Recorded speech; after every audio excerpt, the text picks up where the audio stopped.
আসসালামু আলাইকুম রহমতুল্লাহি অবরকাতুহু।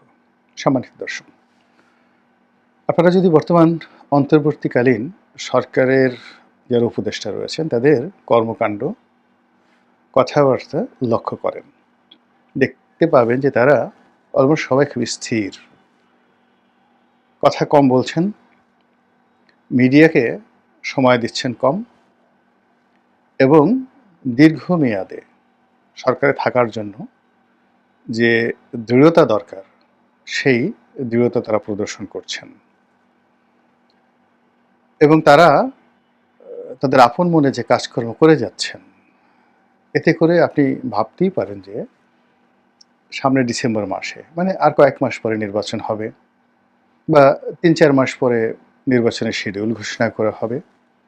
এটি সরকারের যারা কর্তা ব্যক্তি তাদের কর্মকাণ্ড একেবারেই মনে হচ্ছে না। দ্বিতীয়ত, ডক্টর মোহাম্মদ ইউনূস প্রধান উপদেষ্টা রূপে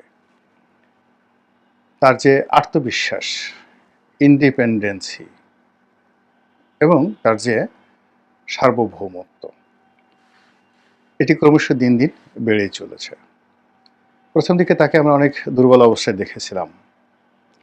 তিনি কথায় কথায় ছাত্রদের প্রতি কৃতজ্ঞতা জ্ঞাপন করতেন এবং ছাত্ররা যে কোনো দাবি দাওয়া নিয়ে গেলে, কথা বললে তিনি সেটি আমলে নিতেন, ভয় পেতেন, সংকোচ বোধ করতেন বা কৃতজ্ঞতা প্রকাশ করতেন।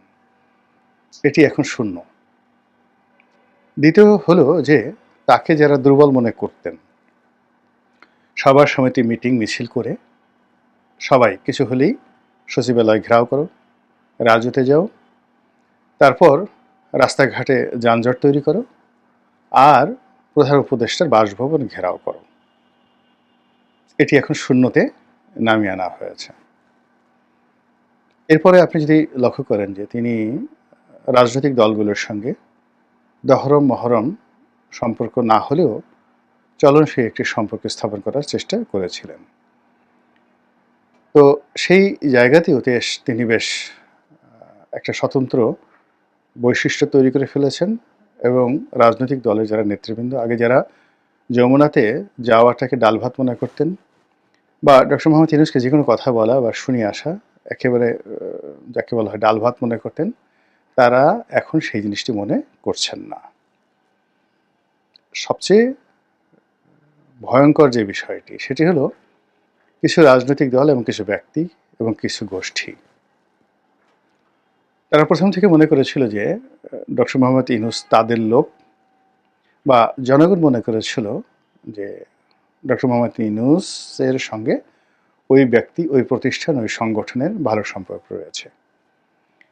এদের মধ্যে বেশ কিছু এনজিও আছে, তারপর এনজিওর বাইরে কিছু গবেষণা প্রতিষ্ঠান রয়েছে যারা দেশে খুবই সুপরিচিত, আন্তর্জাতিক অঙ্গনেও সুপরিচিত এবং সুদীর্ঘকাল ধরে ডক্টর মোহাম্মদ ইউনূসের সঙ্গে তাদের একটা সম্পর্ক ছিল। হাল আমলে সেই সম্পর্কগুলো নেই। যারা সব রাজত্বেই, অর্থাৎ আওয়ামী লীগের রাজত্বে, বিএনপির রাজত্বে, এরশাদের রাজত্বে খুবই দাপটে লোক ছিলেন। এই লোকগুলোর মুখ শেখ হাসিনা শত চেষ্টা করেও বন্ধ করতে পারেনি।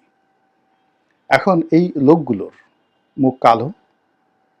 এদের মধ্যে সবচেয়ে যিনি প্রবীণ এবং যাকে বলা হয় আন্তর্জাতিক খ্যাতির সম্পন্ন, তিনি অতি সম্প্রতি দেশের একটি বড় পত্রিকাতে একটি নিবন্ধ লিখেছেন।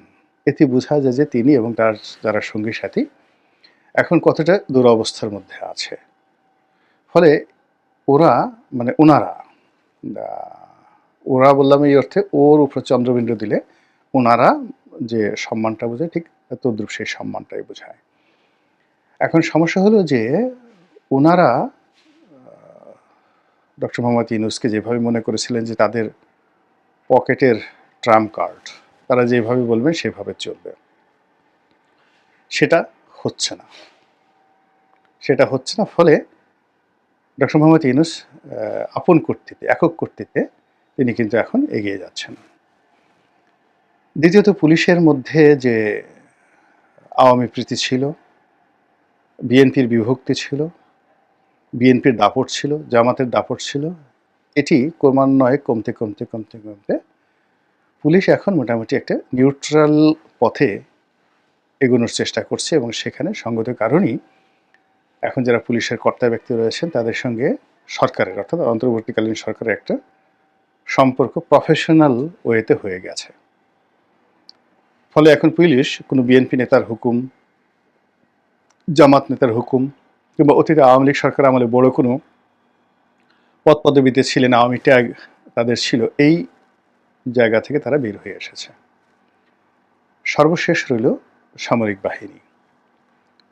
যারা মনে করতেন যে সামরিক বাহিনীর জেনারেল ওয়াকারুজ্জামান থেকে শুরু করে যারা কর্তা ব্যক্তি রয়েছেন, মূল ক্ষমতাটা তাদের হাতে এবং তারা যেভাবে চাইবেন ওভাবেই ডক্টর ইউনূসকে চলতে হবে, এর বাইরে হবে না। সাম্প্রতিক কিছু কর্মকাণ্ডের ফলে দেখা যাচ্ছে যে না, সামরিক বাহিনীর যে ক্ষমতা বা কর্তৃত্ব সেটা একটা ভিন্ন বিষয়, কিন্তু ডক্টর মোহাম্মদ ইউনূস এই জিনিসগুলিকে খুব পাত্তা দিচ্ছেন বা কাউন্ট করছেন, তার আচার আচরণ সেই জিনিসগুলো মনে হচ্ছে না। তিনি ক্রমশই দৃঢ়তা দেখাচ্ছেন, চোখ মুখ গম্ভীর করে ফেলেছেন এবং মুখের যে হাসি, আগে যেভাবে তিনি প্রচুর হাসতেন, সেই হাসিটি তিনি বন্ধ করে হৃদয়ের যে হাসি, সেই হৃদয়ের হাসি তিনি হাসছেন। এবং আমরা যারা তাকে খুব বেকুব মনে করেছিলাম, তিনি এখন আমাদের নির্বুদ্ধিতা, আমাদের অসহায়, এগুলো দেখে তিনি খুব মনে মনে হাসছেন এবং তার সেই চোখে মুখে যে চাঁদের যে দীপ্তি সেটি ফুটে উঠছে। আপনারা ধরুন চিন্তা করুন একটা রয়্যাল বেঙ্গল টাইগার খুব ভাবসাপ নিয়ে, বা ধরুন একটা গোকরা সাপ খুব ভাবসাপ নিয়ে ফোঁস করলো বা হালুম করলো।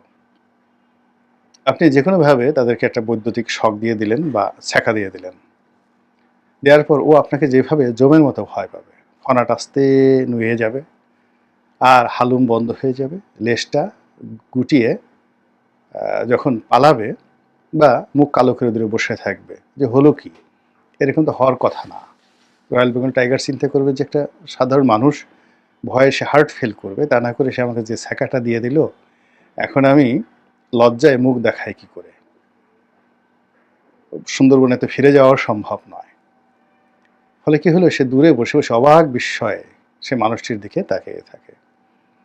এই গত কয়েক মাসে আপনার আমার চোখের আড়ালে, অন্তরালে কত মানুষ যে এরকম ছ্যাঁকা খেয়েছেন, ধরা খেয়েছেন, যা আপনি যদি জানেন হাসতে হাসতে আপনি গড়াগড়ি দেবেন। আর যে লোকগুলো ছ্যাঁকা খেয়েছেন তারা নিরাপদ দূরত্বে বসে খালি ভাবছেন যে হায় আল্লাহ, এই কথা যেন লোকজন না জানে। আর যিনি এই ছ্যাঁকা দিয়েছেন তিনি দূরে বসে বসে চাঁদের হাসি হাসছেন। ফলে কি হলো, এখন ওই যে তিনি আগে বলেছিলেন যে ম্যাটিকুলাস ওয়েতে এই একটা আন্দোলনটি চলেছে, তার সঙ্গে তার কতটা সম্পৃক্ততা, সত্যতা ডাজ নট ম্যাটার, কিন্তু সরকারের কর্মকাণ্ডে একটা ম্যাটিকুলাস ভাব চলে এসেছে। সরকার ধরে নিয়েছে IMF টাকা দেবে না, বিশ্বব্যাংক টাকা দেবে না, তাকে চলতে হবে। ঠিক সেইভাবে তারা দৃঢ়তার সঙ্গে এগোচ্ছে। তারা ইতিমধ্যে তাদের কিছু বন্ধু তৈরি করে ফেলেছে, তারা কিছু ভাড়াটিয়া তৈরি করে ফেলেছে, তারা কিছু তাবেদার তৈরি করে ফেলেছে। একটা ডিপ স্টেট মানে তৈরি করার জন্য, আমেরিকার ডিপ স্টেট না, প্রতিটি রাষ্ট্রের একটা ডিপ স্টেট থাকে, একটা কিচেন ক্যাবিনেট থাকে, একটা অলিগার শ্রেণী থাকে। এবং রাজনীতিতে আপনি যদি সাইন করতে চান, তবে বিখ্যাত একটা বই আছে, অতি সম্প্রতি, এটা বাংলাদেশে বা ভারতে এখনো ছাপা হয়নি, ডিক্টেটার্স হ্যান্ড নোট। স্বৈরাচারের যে প্রথম পাঠ,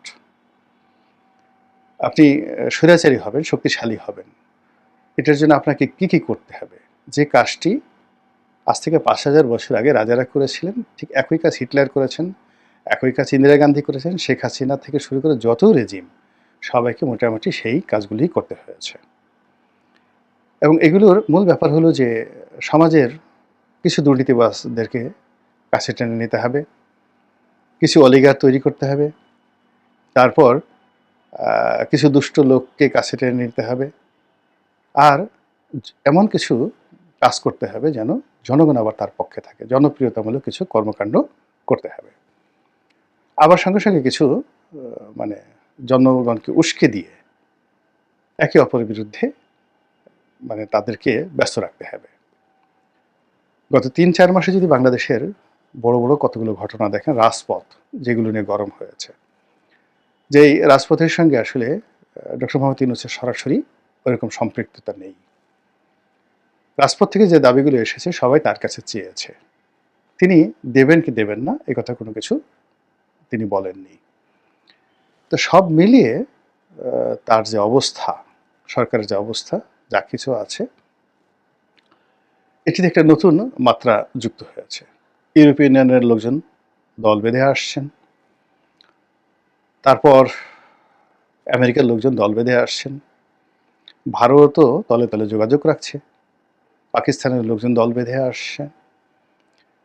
সম্পূর্ণ একটা নতুন এরা, যেন একটা সিল্ক রুট তৈরি হচ্ছে, বা একটা মানে গ্র্যান্ড ট্র্যাঙ্ক রোড শেষ শাহ যেটা তৈরি করেছিলেন, রাজনীতির ওরকম একটা গ্র্যান্ড ট্র্যাঙ্ক রোড তৈরি হয়ে যাচ্ছে।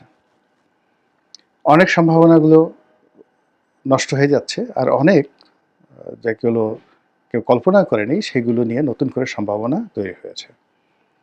রাজনীতির হিসাবপত্র এই কয়েক মাসে একেবারে উল্টে গেছে, আর এখন সামনে যে রাজনীতি, সেই রাজনীতির যে পরিণতিটা, এটা আপনি আমি কেউ কল্পনা করতে পারছি না, কিছুই কল্পনা করতে পারছি না কোনটা কি হবে না হবে।